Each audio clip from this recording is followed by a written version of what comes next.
Alright जी, तो सूरत हाल क्या है इस पर ज़रा तज्जिया ले लेते हैं। हमारे साथ मौजूद हैं मज़हर अब्बास साहब, सीनियर सहाफ़ी और तज्जियाकार हैं। बहुत शुक्रिया मज़हर साहब। सबसे पहले तो मौसम की सूरत हाल पे आपका तज्जिया लेंगे। बड़ा ज़बरदस्त माशाल्लाह शानदार मौसम हो रहा है, बारिश हो गई लेकिन सड़कों का बड़ा बुरा हाल है सर। गुड मॉर्निंग मज़हर साहब। जी सुबह बखैर। बस शुक्र करें ज़्यादा बारिश नहीं हुई और ज़्यादा बारिश ना हो। इतनी सी बारिश में इतना कुछ हो गया तो अगर ज़्यादा बारिश हो गई तो क्या होगा। लिहाजा कराची वालों की दुआ यही होती है कि हाँ बारिश हो, क्लाउडी मौसम रहे, हल्की फुल्की बारिश हो तो बेहतर है, वरना वाकई अजाब बन जाता है। और वो आ जा बिजली का अजाब अलग आता है, सड़कों का अजाब अलग आता है। और जिस मईशत की हम बात करते हैं तो मईशत की बात सब करते हैं, माशी हब की बात कोई नहीं करता। कि जिस शहर को हम माशी हब कहते हैं उसका हाल हमने अगर इतना बुरा किया हुआ है तो मईशत कैसे अच्छी हो सकती है। तो ये तो मौसम का हाल है। अभी भी मौसम जो है वो अबरालूद है। सियासी मौसम भी अबरालूद है और वैसे भी मौसम अबरालूद है। बादल गरज और बरस तो बहुत रहे हैं, सॉरी गरज बहुत ज्यादा रहे हैं, लेकिन ये नहीं मालूम कि अब आने वाले जो बल्दियाती इलेक्शंस हैं और जो ज़िमनी इलेक्शंस हैं उसमें बरसेंगे कहाँ पे। देखिए मसला ये है कि अभी आपने एक वो रिपोर्ट जो दिखाई तो मुझे वाकई हंसी सी आ गई कि घर की बात है घर में रहे जी, चाहे वो आपस के झगड़े हो, बहू बेटे का, बहू का झगड़ा हो, बेटे का झगड़ा हो, ये सारी घर की चीजें हैं। ये एक अलग फैक्टर है पॉलिटिक्स में। लेकिन जो बल्दियाती इलेक्शन 17 और 24 और फिर 27 को हो रहे हैं, 27 का इलेक्शन आप भूल गए। 27 को जो NA 245 का इलेक्शन है जी बिल्कुल, वो भी बहुत इम्पोर्टेंट है। बहुत लेकिन बल्दियाती इलेक्शन बहुत बड़े हैं। ये दोनों इंतखाबात, खासतौर पे 17 जुलाई और 24 जुलाई के इंतखाबात और 27 के, ये PTI का बहुत बड़ा इम्तिहान होगा। क्योंकि इमरान खान ने पिछले 3 महीने में बहुत कैंपेन इस हुकूमत के खिलाफ, और वो मुसलसल वो खुद सड़कों पर हैं, उनके कारकुन सड़कों पे हैं। उसके बावजूद भी अगर वो ये 3 इंतखाबात, क्योंकि ये याद रखें, मैं इसलिए ये बात कह रहा हूँ कि जो ज़िमनी इलेक्शंस हो रहे हैं उनमें 10 तो वो उम्मीदवार थे जो आज़ाद लड़े थे PTI और PMLN को हरा कर, और बाद में उन्होंने PTI ज्वाइन कर ली थी। तो एक तरीके से ये 20 हल्के जो हैं इस वक्त PTI के हल्के हैं। अच्छा। और दूसरे कराची में जो है वो पिछले इंतखाबात में 14 सीटें कौमी असम्बली की उनके पास थी और 25 सूबाई असम्बली की सीटें उनके पास थी।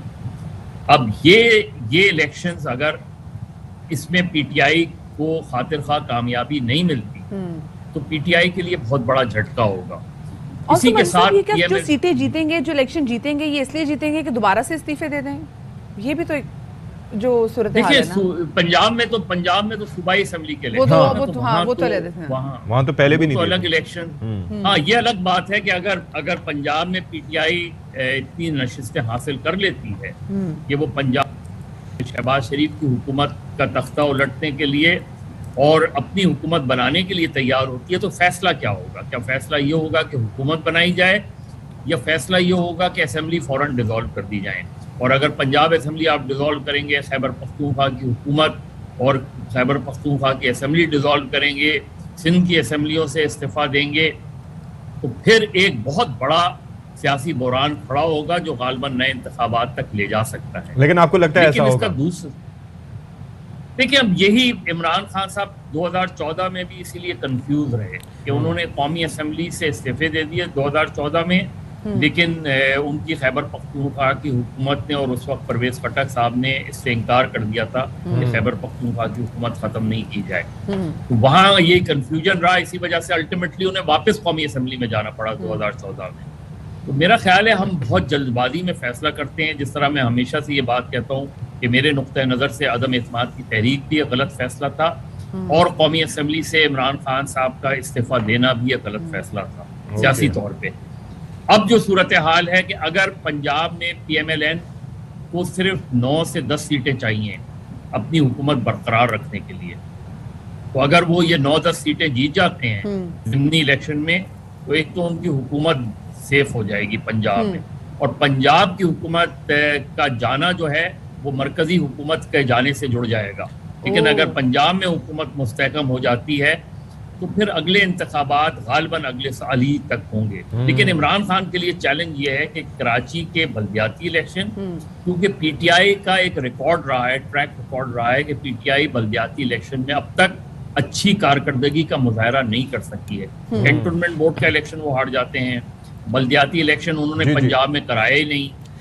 ये जो उनका अब लेकिन मजीद साहब, अब स्पेसिफिकली हमने तहरीक अदम एतमाद की बात देखा जब हुकूमत का तख्ता उल्टा और उसके बाद इमरान खान साहब की जैसी हुकूमत जो खत्म हो गई, फिर एक नैरेटिव जो बिल्ड किया गया और जिसकी वजह से हमने देखा कि उस नैरेटिव की वजह से वो लोग जो कि रूठ गए थे तहरीक इंसाफ से, वो वापस आकर उन्होंने इमरान खान साहब को ज्वाइन किया। तो आपको नहीं लगता कि थोड़ा बहुत फर्क पड़ेगा ये जो नैरेटिव बिल्डिंग जो की गई है?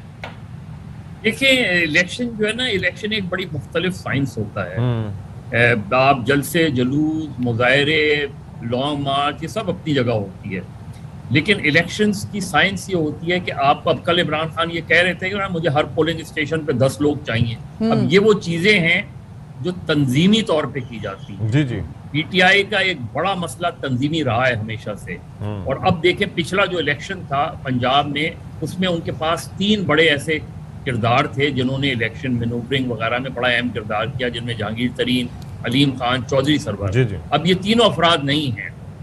अब ये इम्तिहान है इस क़यादत का जो पीटीआई में पंजाब में है, जिसमें डॉक्टर यास्मीन राशिद हैं, जिसमें महमूद रशीद हैं, जिसमें फवाद चौधरी हैं, जिसमें शाह महमूद कुरैशी हैं, वो अपने बेटे की कैंपेन मुल्तान में कर रहे हैं। तो ये जो पंजाब में नए लोग तो नहीं हैं, लेकिन क्या ये पंजाब में उस तरह के मुतहर्रिक क़यादत सामने ला सकेंगे? और आप ये देखें कि इसमें एक शख्स जो बिल्कुल हमें गायब नजर आ रहा है, वो कौन? जो शायद जलसे जुलूस है, वो उस्मान बुज़दार साहब हैं। जी जी। जिनके बदौलत बकौल खुद पीटीआई के लोग पंजाब में हमारी कारकर्दगी बेहतर नहीं रही, वरना सबसे ज्यादा इस कैंपेन को तो उन्हें लीड करना चाहिए। लेकिन मसला ये है कि उनको कभी आपने लीड करते वैसे भी देखा है? मतलब वो थोड़ा सा मीडिया शायद वो हमेशा, और वो अभी जब पंजाब असेंबली में इतना हंगामा हुआ था तो वो क्यों हाथ दिखा रहे थे? तो बात मैं यही तो आपसे बात कह रहा हूँ कि यही तो, अगर आप जो पीटीआई के बहुत से लीडर से प्राइवेटली गुफ्तगू करें तो वो यही तो कहते हैं कि अगर आपने 3 साल एक आदमी को रखा है और वो इस वक्त इस काबिल भी नहीं है कि वो कैंपेन लीड कर सके, अपनी कारकर्दगी को जलसों में जो है नुमाया तौर पे पेश कर सके, तो फिर ऐसे शख्स को आपने इतनी इम्पोर्टेंट पोजीशन दे दी कि जिसमें जो है आज आपके लिए मुश्किल हो रही है, मुश्किल पेश आ रही है। अगर पीटीआई जीतेगी तो वो इमरान खान की वेव की वजह से जीतेगी, अगर पीटीआई जीतेगी तो वो इस महंगाई के तूफान की वजह से जीतेगी, अगर पीटीआई का वोटर निकल कर एक और चीज बॉक्स में मज़े साहब, एक और चीज़ है जी, यहाँ पर ये जो बल्दियाती इलेक्शंस होते हैं, यहाँ पर गली मोहल्ले की जो सियासत होती है वो थोड़ी सी मुख्तलिफ होती है इससे भी हटके।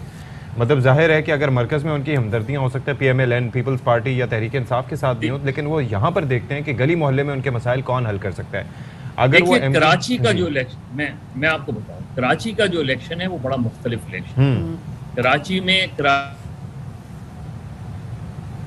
जो बल्दियाती इलेक्शन होता है वो आप ये समझ लें कि 34% कराची के लिए होता है।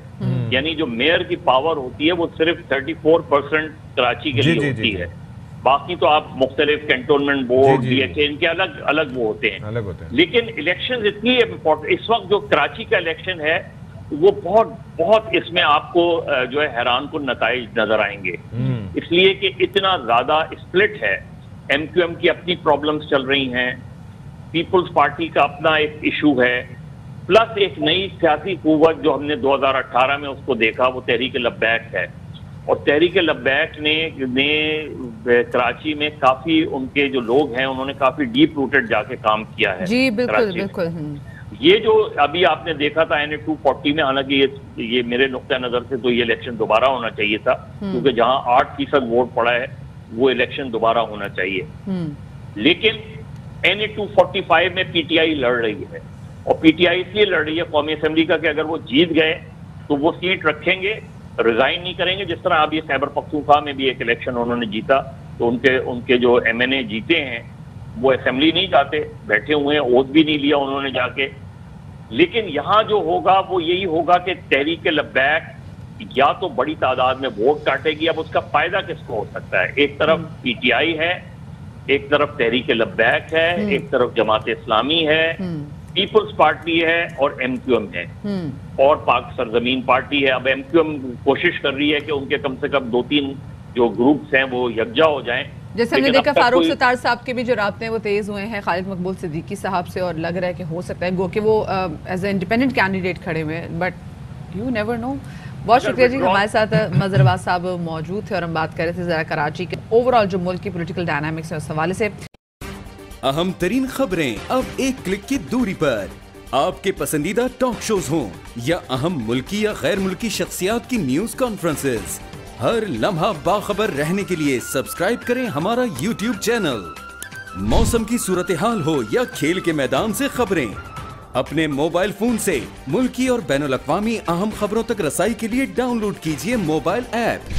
बावसूख ज़राए से मुसद्दिका खबरों, तज्ज़ियों और तबसरों से मुस्तफ़ीद होने के लिए विजिट कीजिए पाकिस्तान की सबसे बड़ी न्यूज वेबसाइट www.arYnews.tv। इन सब के अलावा पाकिस्तान का सबसे बड़ा फेसबुक पेज हो, सबसे बड़ा न्यूज इंस्टाग्राम अकाउंट या फिर ट्विटर, ARY न्यूज पहुंचा रहा है खबरें सबसे पहले आप तक, ताकि आप रहें हर लम्हा बाखबर।